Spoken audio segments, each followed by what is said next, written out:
Hi guys, it's Mindee. I would like to share a pad exercise with you today. This one's going to be for beginner to intermediate. I think anyone can benefit from practicing this warm-up that I'm going to show you. So basically it's going to be a 16th note every other hand, nice and easy, right, left, right, left, right, left, one eanda, two eanda.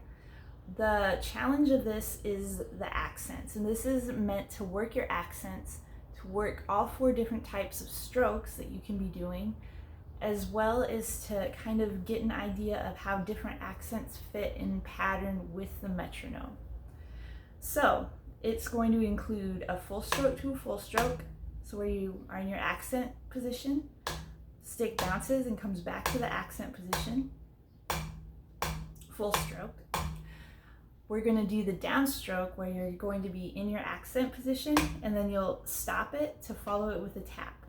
So accent, and then you don't want to completely lock your wrist, but you want to make sure the stick isn't allowed to bounce past parallel, which it's going to want to do, so you are going to have to work on that nice control. Usually you're going to end up about 3 inches from the pad. Tap to tap, which is just down here, keeping within 3 inches of the pad, trying to not go past parallel. And the upstroke where you do a tap and then you'll be following it by an accent. Tap, accent, tap, accent, tap, accent. So when you go from that tap to the accent, I usually have a little bit of a whipping motion. I almost bring my arm into play just a little bit more than I would with any other style of hitting. That way it allows you to get your stick from the tap all the way back to the accent and down again in time so that your accent lands accurately and it isn't delayed by just doing the straight up and down. So a little bit of a whip there. All right, so this exercise, it's very much pattern based. You're gonna have one measure of just straight tapped 16th notes. And then each accent has 2 parts. So you're going to do accents on the downbeats, 1 eanda, 2 eanda, 3 eanda, 4 eanda for one measure.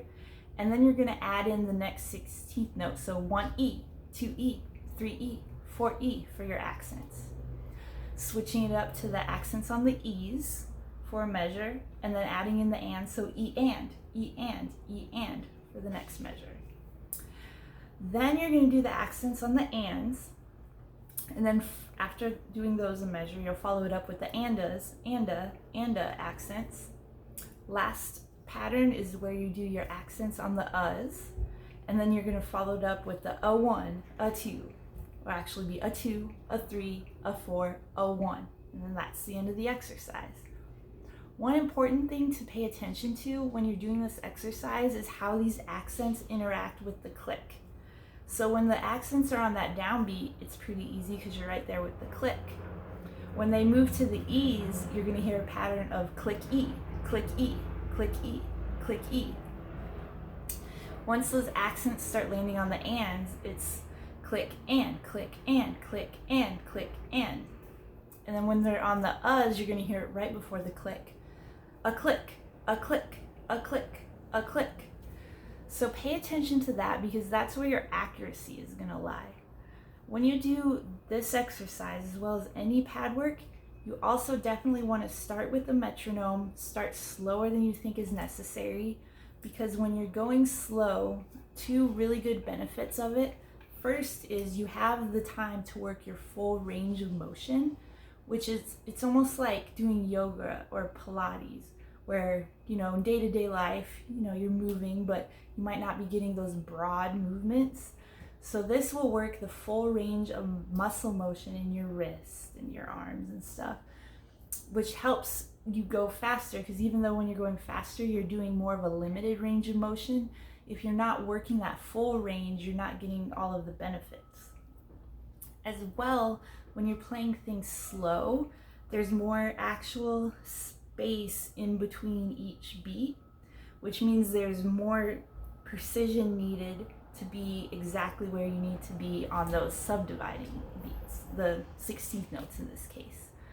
So when the beats are scrunched together, it's easier to land those 16th notes. When the beats are further apart, there's more space for you to get it wrong.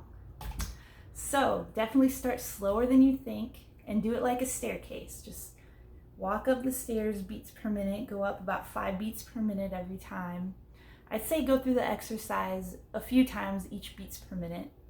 Work your way up until you reach that point where you can't do it accurately anymore. There's no sense in going past there because nothing good will come from it if you're not accurate. So then you'll take a step back to the last beats per minute you could do accurately and confidently. Work it there for a bit, and then always cool down. Go from fast to slow, just to kind of give your muscles that chance to cool down and go back to that full range of motion.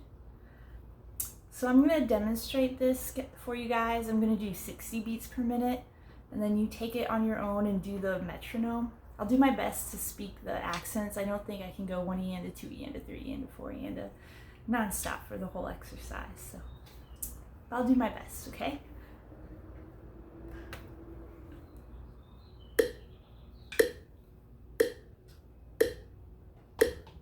2, 3, 4.